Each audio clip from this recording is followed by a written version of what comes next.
This channel does not promote any violent, harmful, or illegal activities. All content provided by this channel is meant for an educational purpose only. Top quality और consistent performance के लिए सिर्फ silver pump नाम याद रखना। দেখুন আমরা পুলিশকে বলেছি যে যত দ্রুত সম্ভব এর সঙ্গে যে বা যারা জড়িত তাদেরকে খুঁজে বের করা, এবং এই ঘটনা ঘটার পর আমরা গতকাল পরিবারের পক্ষ থেকে একটা আননোন এফআইআর আমরা করেছি। যেহেতু কাউকে আইডেন্টিফাই করা যায়নি বা যারা সঙ্গে দুজন ছিল তারাও কাউকে আইডেন্টিফাই করতে পারেনি, পুলিশ ইনভেস্টিগেশন করছে। আমি আশা করছি যে খুনিরা ধরা পড়বে। একটা বিষয় যে কালকে যারা যে সঙ্গে ছিল তারা কোথায় গেল, ঘটনার সময় তারা কি করলো, তারপর থেকে না দেখুন, আমাদের যেটুকু তারা যখন পুলিশে তাদেরকে রিকভার করলো, তাদের বয়ান অনুযায়ী তারা এই বিজয়গঞ্জ থেকে তারা বাড়ি যাচ্ছিল। আচ্ছা, রাস্তায় রাজ্জাক আসছিল, রাজ্জাকের গাড়িতে ওঠে।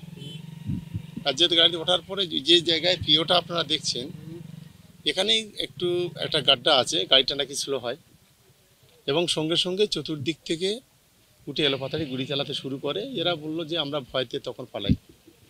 এটাই হচ্ছে ঘটনা। 4-5 জন বলছে। একটা বিষয় সেটা হচ্ছে রাজ্জাক বাবুকে তো লক্ষ্য করে গুলি চালানো হলো এবং তার গাড়ির পেছনে তখন দুজন বসে, তাদের কারোর গুলি লাগলো না, গুলি লাগলো শুধুমাত্র রাজ্জাক বাবু। সেটা তো সম্পূর্ণ ইনভেস্টিগেশনের বিষয়। আমরা পুলিশকে বিষয়টাও বলেছি, পুলিশ সব দিক খতিয়ে দেখছে।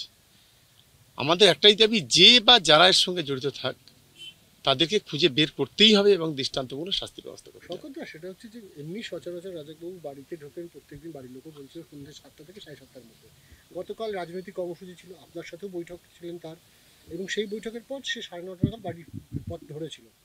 এই যে সময় মতন তাকে টার্গেট করা একেবারে সুপরিকল্পনা মনে করছে না, এটা একেবারে প্ল্যানিং করেই ঘটনাটা ঘটানো হয়েছে। এবং আপনারা দেখছেন এই জায়গাটা অত্যন্ত নির্জন, এখানে একদম সমাজবিরোধীরা এই জায়গাটাকে বেছে নিয়েছিল এবং নিশ্চিতভাবে ফলো করছিল কেউ না কেউ। এর কোনো ফলো না করলে পিছন থেকে একেবারে সঠিক টিপস দেওয়া হয়েছে এবং সেই মতো কাজ হয়েছে।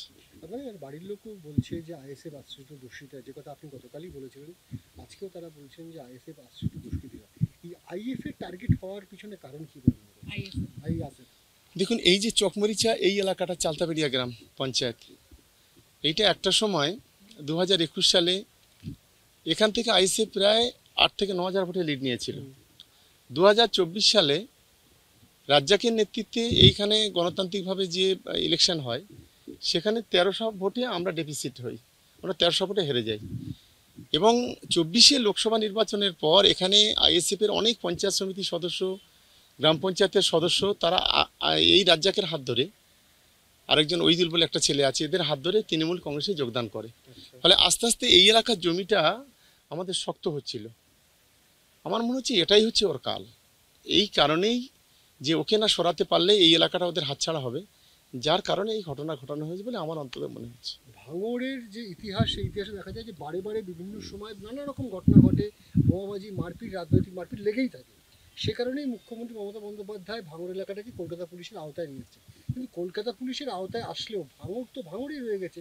খুন থেকে শুরু করে রাজনৈতিক লড়াই, পুলিশের গাড়ি ভাঙচুর, পুলিশের গাড়িতে আগুন ধরিয়ে দেওয়া, এটা চলতেই রয়েছে। ভাঙড়ের কি পরিবর্তন হবে না কেন?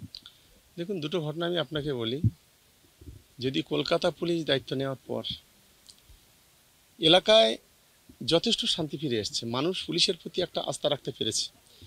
কারণ এখানে কালী পুজোর মতো কলকাতা পুলিশ দায়িত্ব নেওয়ার আগে বোম পড়ত। এবং আপনি দেখুন 2023-এ যেদিন ভোট গণনার দিন, সেদিন কিন্তু আইএসএফের সঙ্গে সেন্ট্রাল ফোর্সের গুলির লড়াই হয়েছিল, আমরা যেটুকু জানি। সেদিন 3 জন খুন হওয়ার পরে তারপরে আমাদের দলের পক্ষ থেকে এই 2025 পর্যন্ত সিঙ্গেল কোনো ইনসিডেন্ট নেই। যেটুকু পুলিশের গাড়ি পড়ানো, পুলিশের মাথায় লাঠি মারা, জ্বালিয়ে দেওয়া, পুড়িয়ে দেওয়া, সে কিন্তু আইএসএফ আশ্রিত সমাজ বিরোধীরা করেছে।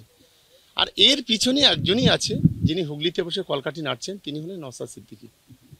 আমি একদম অন ক্যামেরা বলছি, সমস্ত এই ঘটনার পিছনে সম্পূর্ণ মদত দেওয়ার নায়ক নওশাদ সিদ্দিকী। এবং আজকে রাজ্জাক খানের যে মার্ডার, আপনি দেখবেন এটা তদন্ত প্রক্রিয়া চলছে। আমি নিশ্চিতভাবে মনে করি সঠিক তথ্য উদ্ঘাটন হলে এরা ধরা পড়বে।